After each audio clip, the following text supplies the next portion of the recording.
15장에 예수님이 당신이 포도나무시고 너희는 가지다 라는 말씀을 하시고 성령에 대해서도 이야기를 하십니다.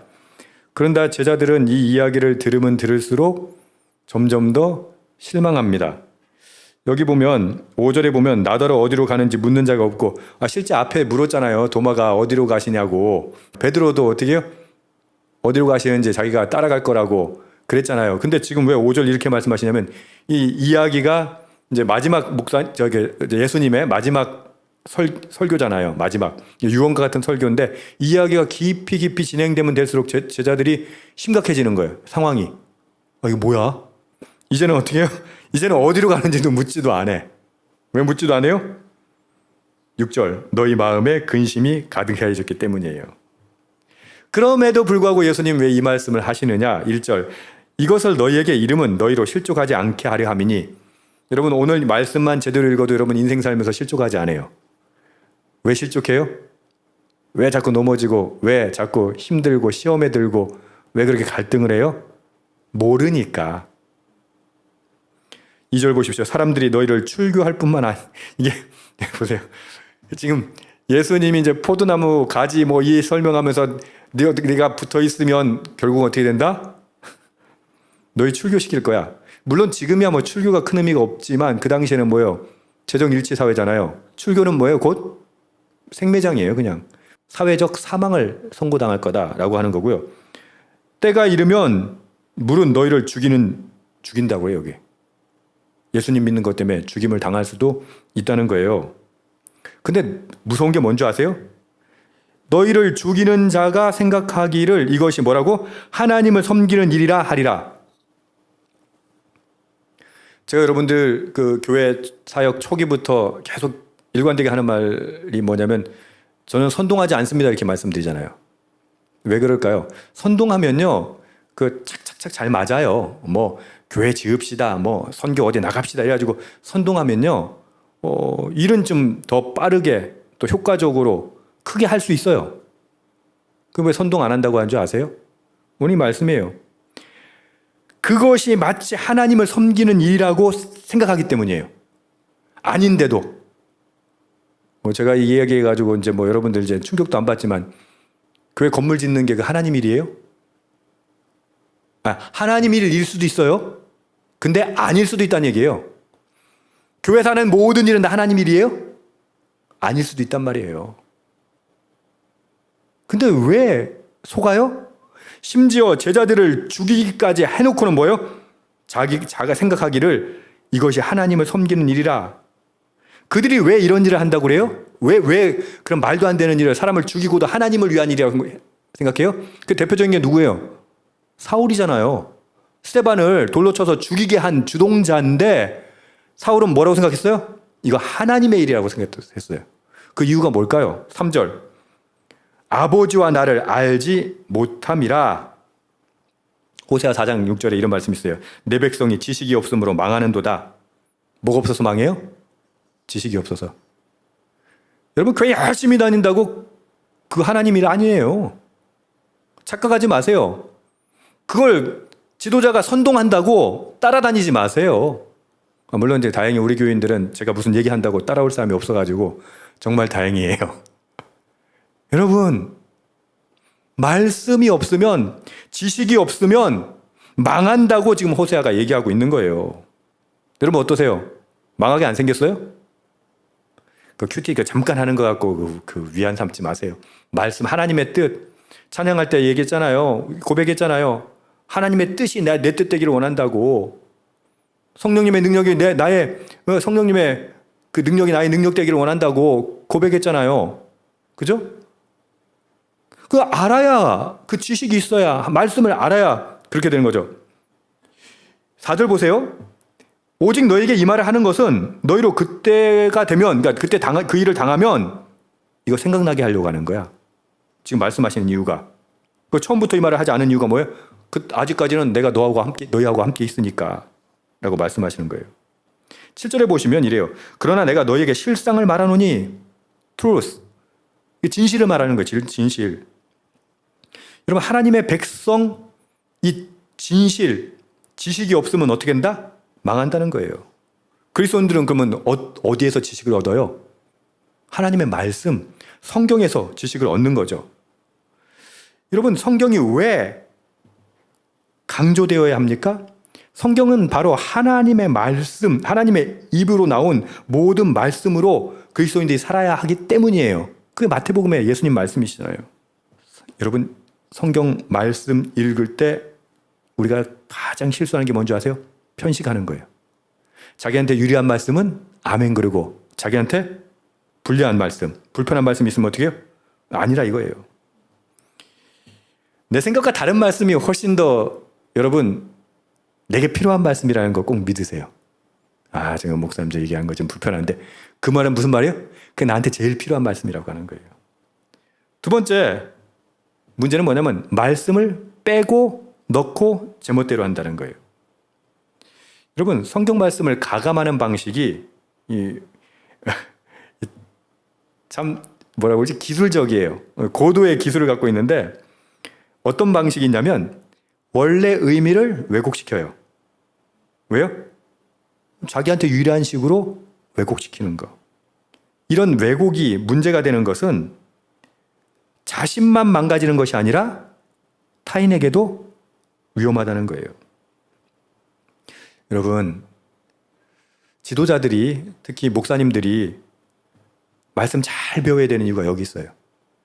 말씀을 제대로 본인이 모르면 어떻게 해요? 말씀 아닌 걸로 교회의 목표를 만들고 공동체의 목표를 만들고 선동해요. 그리고 교인들은 어떻게 해요? 그걸 모르고 따라가요. 그게 누구였다고? 유대인들이었다니까요. 유대인들은 자신들의 교조를 만들고 자신들이 생각하는 자신들에게 유리한 방식으로 말씀을 해석해서 결국 어떻게 했다? 예수 믿는 사람들을 죽이기까지 하고도 하나님의 뜻이었다고 생각한 거예요. 여러분의 신앙생활은 어떻습니까? 혹시 말씀을 빼거나 더하지 않습니까? 왜곡시키지 않습니까? 그것만큼 하나님 앞에 불경스러운 게 없어요. 여러분, 교우들이 말씀으로 깨어 있으면요, 목사가 헛소리를 못해요. 근데 지금 어떤 상황인 줄 아세요? 이게 우민화 정책이 돼가지고 전부 다 말씀에 대해서 우민화돼 있고 말씀을 왜곡되게 알고 있는 거예요. 그 앞에서 떠들면 죄송한 얘기지만 광장에 모여라고 하면 다 모여요. 성경에 어디 그런 말씀이 있습니까? 여러분, 기독교는요, 뭉쳐서 힘을 합쳐서 제대로 승리한 경우가 없어요. 기독교는 어떻게 승리하는 거예요? 예수님처럼 승리하는 거예요. 뭘로? 십자가 짐으로. 여러분, 우리는 하나님의 말씀이 중심으로 살지 않으면 그렇게 쉽게 흔들려요. 쉽게 넘어지고 쓰러지는 존재예요. 그럼 어떻게 해야 돼요, 여러분들은? 말씀 붙들고 살아야죠. 말씀 붙드는 건 목사가 하는 거고요. 목회자가 하는 거고요. 우리는 뭐 그냥 듣기만 하면 되죠? 천만에요. 그렇게 듣기만 하다가 어떻게 해요? 사울처럼 사람 때려잡아 죽였다니까요. 지금 한국 교회가 지금 사람들 때려잡아 죽이려고 하지 않아요? 좀 때려잡아 죽이려고 그래요. 그게 어떻게 복음입니까? 그게 어떻게 말씀입니까? 그게 어떻게 하나님의 비전이고 하나님의 뜻입니까? 그럼 그거하고 전혀 상관없어요.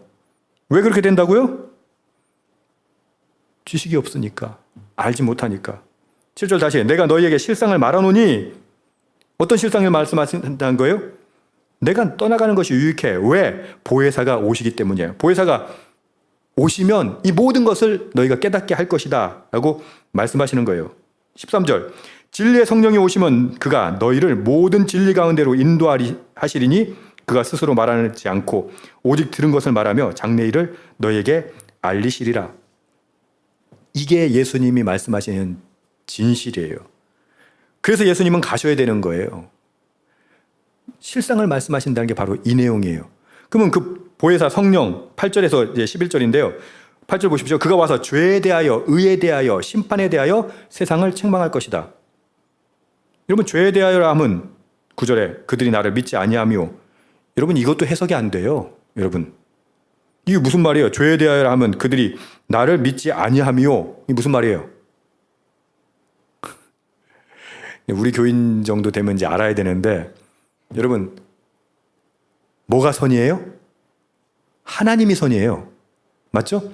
하나님이 온 우주를 만드셨죠. 그러니까 하나님의 메커니즘으로 온 우주가 만들어졌어요. 그러니까 하나님의 메커니즘, 하나님이 원하시는 대로 돌아가는 게 선이에요. 악은 뭐예요? 살인, 도적질, 이거 악인데, 죄인데, 그것은 하나님이 섭리하신, 원하시는 뜻대로 돌아가지 않는 게 악이에요. 그게 죄예요. 이해되셨죠?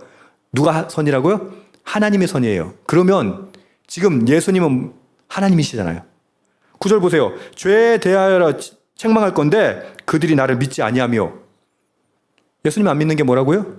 죄예요. 하나님이시니까. 자, 이해되시죠, 이건? 그러니까 이렇게 아셔야 된단 말이에요. 알아야 되는데 그냥 읽고 말잖아. 모르면 찾아보세요. 물어보세요.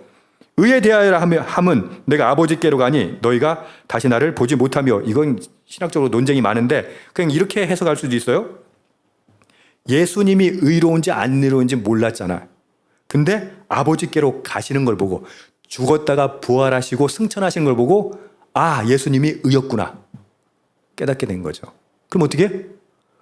그 예수님을 거부한 사람들은 책망을 받게 된다는 거예요. 심판에 대하여라면 쉽죠. 이 세상 임금이 심판을 받을 것입니다. 그것에 대해서 책망한다는 거예요.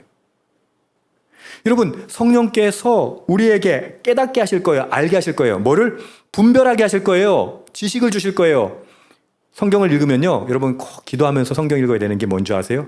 이거는 잔머리로 읽어지는 게 아니에요. 성령이 임하셔야 돼요. 성령이 임하시면 성경이 받아져지는 거예요. 아까 얘기한 것처럼 내 입맛에 맞지 않다고 거부하고 그런 것이 아니라 내가 불편할지라도 내 생각과 다를지라도 그 말씀을 받아들이는 거예요. 수용하는 거예요. 그리고 우리의 삶이 변화되는 거예요. 그랬을 때 우리는 성령께서 원하시는 삶, 하나님께서, 예수 그리스도께서 십자가에 죽으신 이유, 그 삶의 변화를 우리가 맛보게 된다고 하는 것이죠. 15절, 무릇 아버지께 있는 것은 다 내 것이라. 그러므로 내가 말하기를 그가 내 것을 가지고 너희에게 알리시리라 하였노라. 예수님이 이제 십자가에 돌아가실 거예요. 이제 제자들 곁에 없을 거예요. 그러니 이제 누군가 하셔야 된다고? 성령께서. 그러니까 성령이 가지고 있는 건 다 누구 거예요? 아버지의 것인데 그것은 예수님의 것이에요. 이게 삼위일체를 이야기하는 거예요. 아버지의 것이 예수님의 것이고 그것을 성령께서 그대로 알게 하시리라. 그 동그라미 쳐놓으세요. 알게 하시리라. 예수 믿으면서 여러분은 알게 되기를 축복합니다. 호세가 말한 것처럼 지식이 있기를 축복합니다. 말씀으로 충만하기를 축복합니다.